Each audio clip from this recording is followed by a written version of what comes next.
सगळ्या व्हॅलिडिटी होत्या, काळजी करू नका तुम्ही. मी आहे ना, मी आहे तोपर्यंत टेन्शन नाही घेत. मी आहे तोपर्यंत तुमच्या लेकराला टेन्शन नाही, मराठा समाजाला टेन्शन नाही, कोणाच्या दादागिरी फादागिरीचं टेन्शन. मराठी शिकतो दादागिरी फिरवली घेत नाही बा. मी भेटतो का आपल्या वाटतं कचाकच घोडेला येत असतो. कोणी काय होती, मी चूक नाही करत. मी चूक काही करत नाही.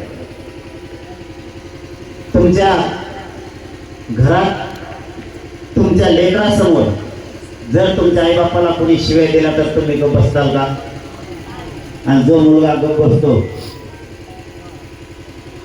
त्याचं काय खरं? तीच प्रक्रिया माझी. माझ्या समाजाच्या वाटा गेल्याशिवाय मी कोणाला बोलत नाही. माझ्या वाटा गेला की मोबाईल मी आधी वाटा जात नाही. माझ्या समाजाला जर कोणी हीन वागणूक दिली, कोणी जर अपमान केला तर मी तळपायच्या मस्तकात जाती, कारण मी या समाजाला मायबाप मानतो म्हणून शिवाय देतो. आता कोणाला वाईट वाटतं त्याचं मला काही देणं घेणं नाही. माझ्या समाजाला दुःख झाल्यावर मी बोलणार.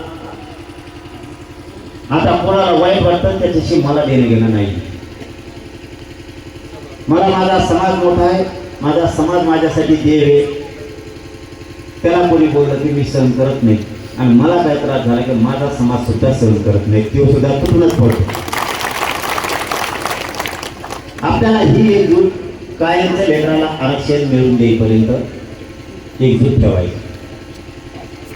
आता काही लोकांचं भागलं ते येत नाही. शक्यतो काही म्हणतो ना मी, काही श्रीमंत लोकांना गरीब मराठ्यांची गरज आहे. आणि हा लढा गरीब मराठा गरजवंत मराठ्यांचा हा लढा. हे लढा 17 महिन्यापासून गरिबांनी चालवला. त्यामुळे पुढच्या काळात सुद्धा हा लढा शेवट होईपर्यंत